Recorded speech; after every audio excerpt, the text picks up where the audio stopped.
joyful in my power. For he hath clothed me with the garments of salvation. He hath covered me with the robe of righteousness.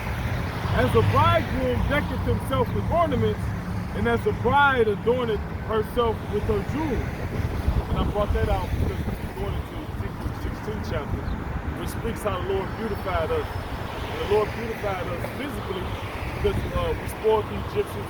We got the gold, we got the silver, we got even when he made Aaron's garments and the priest's garments, they was beautified with the bells, the pomegranates, Stone. yep, stone. Royal work, the fine linen. So but he also did it. He even gave Jake wisdom on the wood and the metal. You know what I mean? And how to deal with certain things, man. He even put it in. Basically, pretty much gave him a download, man. In his spirit, man. He said, man, I'm gonna fill him with the knowledge to do this, man. All right. Yeah, but also too, because wisdom is beautiful too. Yeah. And wisdom, that's why Yahweh Shah said, he shall say, friend, where's thy garment? Because it just said righteousness was as a robe. So the Lord decked us with physically with gold and ornaments and spiritually with righteousness. This is back in Ezekiel 16, verse 9. No, verse 10. I clothed thee also with broidered work, and shod thee with badger skin, and I girded thee about with fine linen, and I covered thee with silk. I decked thee also with ornaments, and I put bracelets upon thy hands, and a chain on thy neck. And I put a jewel on thy forehead. Hey, and even in different occasions, like I think Shadrach, Meshach, and Abednego, they got before they got put to death, they got chains put on their necks, man. All right, that was the symbolism that the king loved you, man.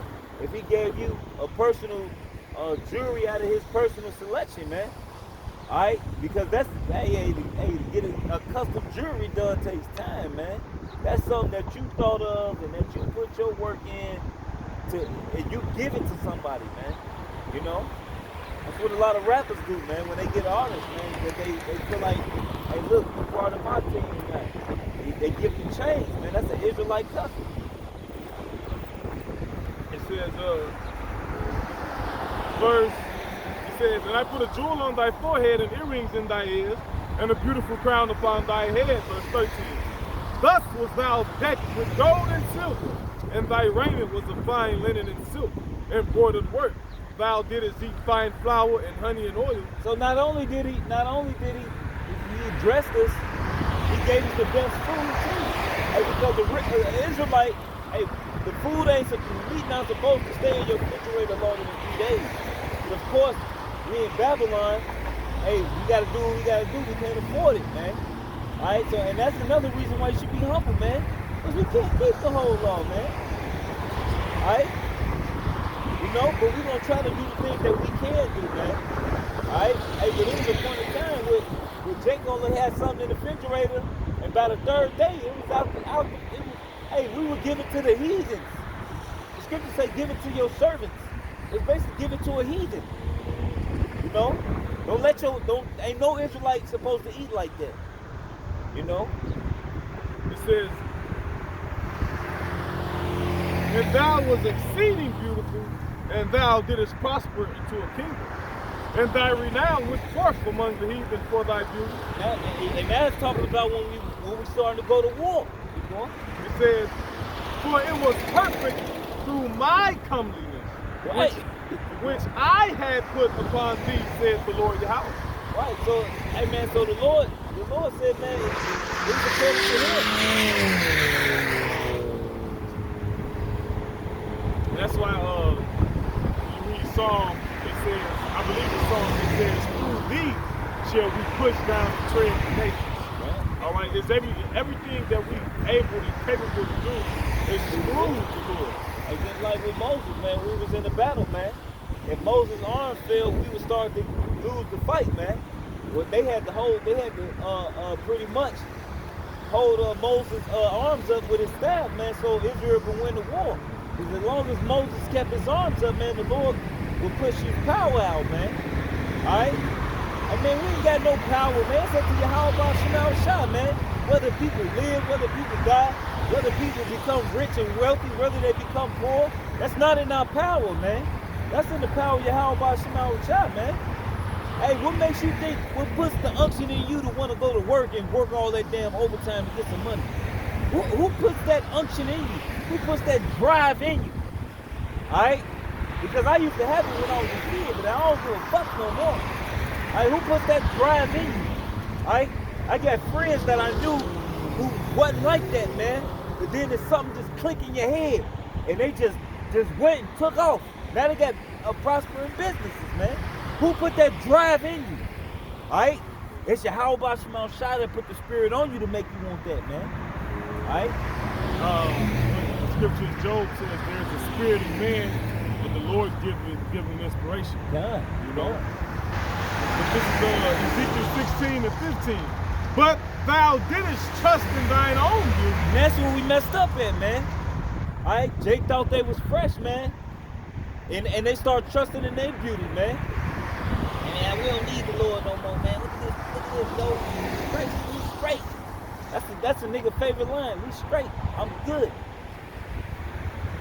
It says, and playest the harlot because of thy renown, and pourest out thy fornications on everyone that passed by. Right. So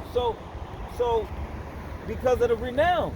So you guys, your leaders, your guys with the money, all right, they went off, all right, and they taught you how to go off, and you went off right with them. And everybody that passed by, you, hey man, come on, man, come join in this bullshit party with us, man.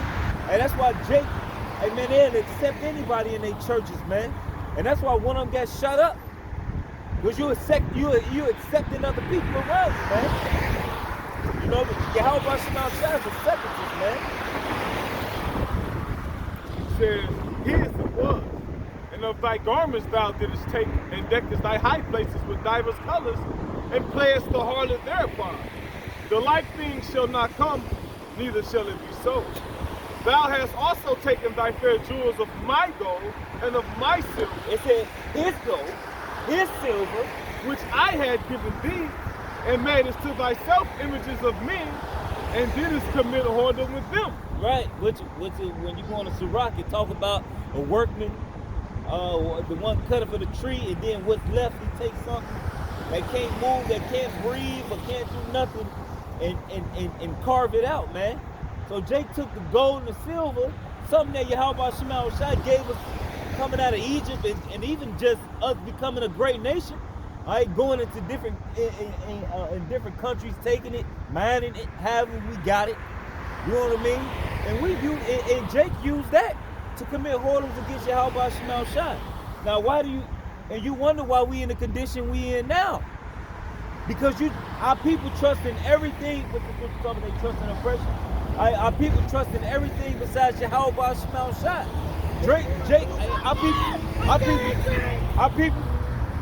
Our people trust in everything besides Yahweh Shemal Shah. They trust in their power to get them to work. They trust their woman to bring home to bring that goddamn that check home. Alright, they them stamps. They trust the government to make sure them stamps on there the 1st, the 15th, the 20th, whatever day. But you're not trusting in Yahweh Shemal Shah to allow these things to continue to happen, man. I lived in a house for damn near 3-4 years, man, with a bunch of brothers, man. We didn't pay a light bill, a gas bill, or nothing. And everything was on. The lights was on, the gas was on, the water was on. We didn't have to worry about nothing until the Lord started building brothers up and he started to change things. All right, we didn't pay nothing, not a dollar. And everything was just on, man. And they didn't fuck with it, didn't turn it off until later on, man. That's because we trusted in Yahweh Shemal Shah, man. And he led us, man. He got it, and he took care of us, man. You know? This is Wisdom of Solomon 13:1. It says, surely vain are all men by nature who are ignorant of God, and could not out of the good things that are seen know him that is. Neither by considering the works did they acknowledge the workmaster, but deemed either fire or wind or the swift air or the circle of the stars or the violent water or the lights of heaven to be the gods which govern the world. Right, like that's what Issachar do, man. I mean, these other nations, man, they don't take consideration who made the water, who made the fire, who made the elements. But here it is, our people so simple, they think because these things hold power. But who created these things to have their power? All right, who created to have fire with heat and the different things that can react and make fire out of nothing? The different chemicals that can touch and create fire. Because fire is really plasma, it's energy. That's it. Fire is just a form of pure energy, man. Who created it? But our people rather serve idols. They rather serve things that don't breathe or even things that do breathe, and give credence to everything else besides the living power, man. Yahweh, man. Bashim Yahweh Shai, man. Because that's what's gonna save us in these perilous times that's coming, man. You know? He says, verse 3, with whose beauty, if they being delighted, took them to be gods, let them know how much better the Lord of them is. For the first author of beauty hath created them. The first author of beauty. Alright? So, man, that's amazing. Man, look at the flower, man.